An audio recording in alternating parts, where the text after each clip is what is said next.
Hey guys, my name's Jade. I'm an 18-year-old entrepreneur and I run a few businesses. So the reason why I wanted to make this video is the other day I found an image of me having my lemonade stand at 9 years old making my coin. I feel like I was obsessed at a young age to make money, not because I was a greedy bastard and what the heck, when you're 9 years old, what the heck do you know? It was because I love creating a product and seeing people's reactions from it. I was obsessed, okay? I literally quit high school 2 years ago to pursue my online business. As you can see from this mediocre background, I don't have a ton of money, but I was able to make a full-time living off of my online business. And today I'm gonna show you guys how I support myself and make my money. Let's get started. Quick disclaimer, I'm very well aware that this video could come off a little bit braggy. I don't want to sound like that at all. Like, I've come from very humble grounds. Like, I was not able to afford my violin lessons. I wasn't able to afford doctor appointments. Like, I know how hard it is to just make it by. What I do want to show you guys in this video is how it's so possible to take your passion and make a living. So I hope this video gives you that light and shows you that things are possible. So with that being said, let's talk about moneymaker number 1. Other than the lemonade stand, which I don't really count as a business just yet, my first way of making money was selling through Etsy. I use Etsy in a combination with eBay, but what I would do is sell vintage dolls for 20% more than I bought it. Actually, I think I have it right now. Let me see if I can find it. Literally, do not judge. I know so many of you guys are gonna judge me for this and think I'm a freak for collecting antique dolls, but this is her.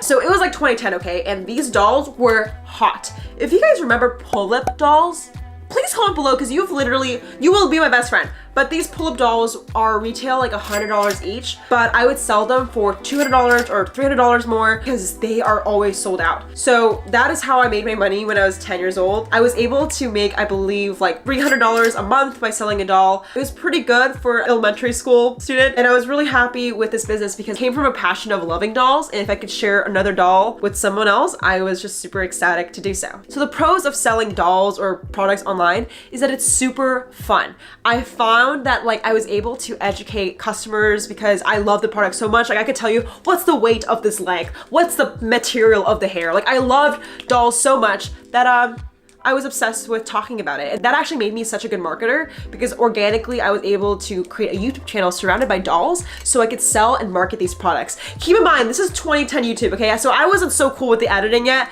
but this is an example of some of the videos I made to sell my dolls. Hey guys, I'll be selling my pull-up wigs that I have for sale, and I might be selling this. I'm not very sure, but I bought it for $26, but it's sold out and it's in good condition. The second wig I have for sale is $10, no doubt about it.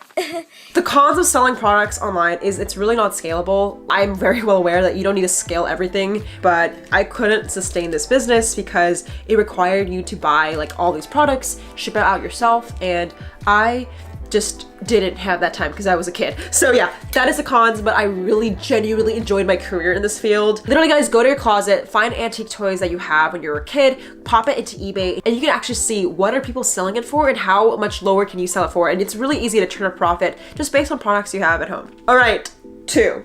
Drop shipping. So when I was 10 years old, I basically was like, fuck this shit. I want to sell other products than dolls. And I turned to Alibaba. So during this time of YouTube, it was like the kawaii age where basically all animal products were given personalities. So there was this like bear called Rilakkuma. It was a famous freaking bear. And I would buy these keychains of this bear's face and sell it on Amazon. And I was able to make $5,000 a month based on that product. The pros of drop shipping in 2011 and 2012 was there's literally no competition. Now the cons is it's just now really competitive, and I would say it's pretty cost intensive, at least the way I did it. I fulfilled it out of my own home. You have to keep in mind that someone has to do those physical labor work. I'm not sure how it is right now just because I don't do that anymore, but that is just something to keep in mind. All right guys, so number 3 of how I used to make money was freelancing. You guys, if you are a student or you're someone who is a teenager and you want to make money, this is my best advice to get started. You don't need to be a serial entrepreneur. You don't need to create a lemonade stand.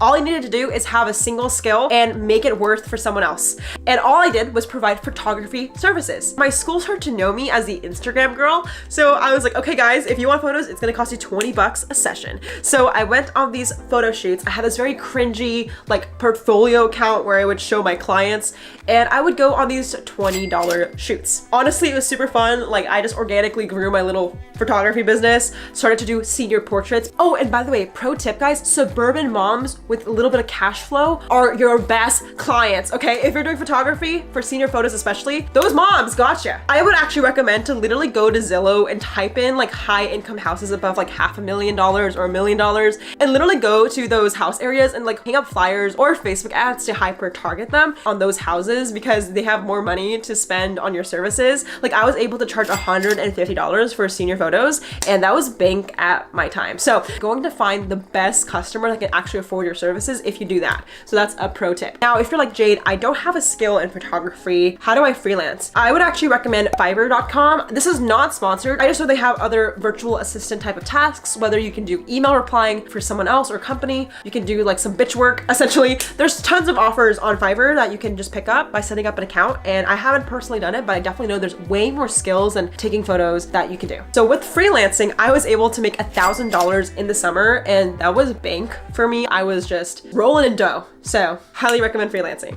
All right, so now for the controversial lesson of the day. A lot of people say know your worth when it comes to freelancing. Now, I have a contradiction to that. I also think it's just as important when getting started to do free work. I remember that I couldn't charge people $20 for a photo shoot, so I just took photos of my friends to build up my portfolio for a whole year instead. And I think there's not a lot of people talking about that, at least in what I've seen. So I just definitely think like, yes, charge your coin, sis, and get your money, but also don't be afraid to do free work. Like sometimes here and there for my businesses, I will sometimes lose money by taking projects, but I know it's gonna build up experience and build up my technique to get better. So that's just something to keep in mind. Don't be afraid of free work. All right, so the fourth way to make money is social media. When I was around 16 or 17, that was the time I actually dropped out of high school, and it was because YouTube was starting to pick up. I make money on YouTube in 3 ways. One is AdSense, so I get placed ads you see on this video. I got paid for affiliate links, and I also got paid for sponsorships. Honestly, for a 1 million viewed video, I get paid around $4,000 to $5,000 for that just whole campaign. So it was able to sustain me for like a few months, and that's why I felt a little bit more comfortable to drop out of high school at like 16 years old. So I was making a little bit of cash from those videos. I do have to say though, the pros of starting a YouTube channel is it's very profit friendly. Like you only have to invest in a camera, and my parents really did help me kind of get my feet off the ground and invest and help me get this camera. But the cons is it's not as sustainable as you think. I definitely have videos with 1 million views, but I also have videos with like 2,000 views. And that variance in views can also correlate to income. So I realized that like, obviously, yeah, I made a few $1,000 through YouTube videos, but I have to diversify and create a sustainable brand. So it will lead me to my other revenue streams in just a second, but that's just something to keep in mind of when starting a YouTube channel, you have to diversify as soon as possible. So with diversification, number 5, consulting. So as my channel surpassed like 100,000 subscribers, I started to get approached by brands to consult for their Instagram and YouTube strategy to grow their brand. And I got paid like $75 an hour, which is pretty cool. Like I was able to afford an apartment in LA, travel the world. It was pretty good. Like I made a decent living, but I definitely think it's a tricky situation when you trade time for money because you could be someone's bitch easily. So I really tried to at least, charge more throughout the years. So now I do around $500 an hour, give or take. I don't do too many hourly consulting sessions anymore because I prefer to do project-based stuff. I just find that trading money for time can easily become a job. Like I didn't start a business to get employed by someone. I started a business to create my vision. So it's really important if you guys do consulting, like just to be very mindful of that because yes, it's very profitable, but you can easily be someone else's bitch if you don't know what you're doing and you're just not charging enough for it. Because I've lost more money sometimes by consulting because it took me a flight to get there, come back, book a hotel. Like I've definitely lost money. So just to be mindful of that profit and cost. Guys, if you're so far enjoying this video, make sure to give this video a like to let me know that you're enjoying it and subscribe to the channel for more videos about entrepreneurship. All right, number 6.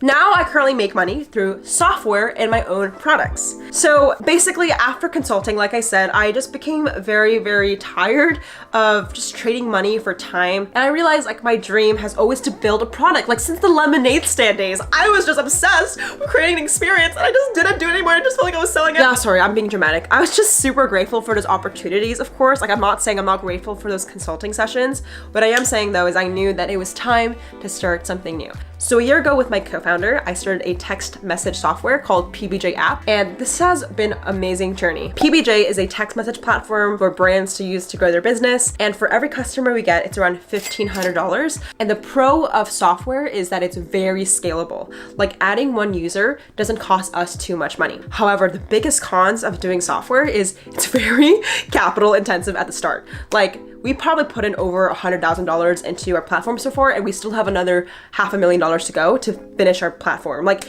it is not cheap, and I literally pour every like drip of money I have into this project because I really believe in it. But yeah, that's just one of the cons of building your product. But I love it. I really love our platform, and if you guys want to know more information about my text message platform, I'll just put information in the description box, and you guys can check it out. Around the same time I started PBJ, I also started Eat Like, which is a food box. I'm not going to go too much in detail about this project, but I started a food subscription box company. Don't ask why, I just pull myself into very interesting opportunities that don't really make sense all the time. But yeah, each box is $30, so we don't make a ton of profit, honestly, on the boxes. We actually lose more money. But yeah, that is another revenue stream that I'm currently working on and really trying hard to build and hopefully become profitable. I actually have a whole video about how apps don't make money. I will link it up here in the cards or in the description box if you guys want to know why most companies aren't profitable. All right, guys, so to break it down, you saw 6 ways of how I make money, and now I'm gonna show you guys where I make my money mostly. So 30% of my revenue, I would say, is from PBJ app. It's customers that pay us to use our text message platform. Then the other 30% is consulting. I consult for Shopify brands to grow their business, for e-commerce. My father and I have kind of worked on that together. Another 30% I do make from YouTube, whether it's ads, sponsorships. I definitely think that YouTube has brought me so many opportunities with that. And lastly, I have this like little sliver percentage of just random gigs that I do. Like I do have Eat Like, I have a couple other side hustles. I like have an obsession with running businesses, as you can tell. Like if there's a lemonade stand opportunity, I'm jumping on it. So yeah, I definitely spread myself a little thin sometimes, but my main focus has always been PBJ, consulting, and YouTube. So those are the ways I currently make money. Hey guys, so I just want to say thank you so much for watching today's video. If you guys want to know more about entrepreneurship and how I spend my money, give this video a thumbs up and shout out to the comment winner. Shout out to the comment winner. Comment on this post to be featured in the next episode. Comment if you have any questions about business, finance. I'm not an expert. I actually don't have savings. If you guys want to know a whole video about why I don't have savings, let me know and I can talk about how I spend my money. I would love to hear your thoughts. Thank you guys so much for watching, and I'll see you guys in the next one.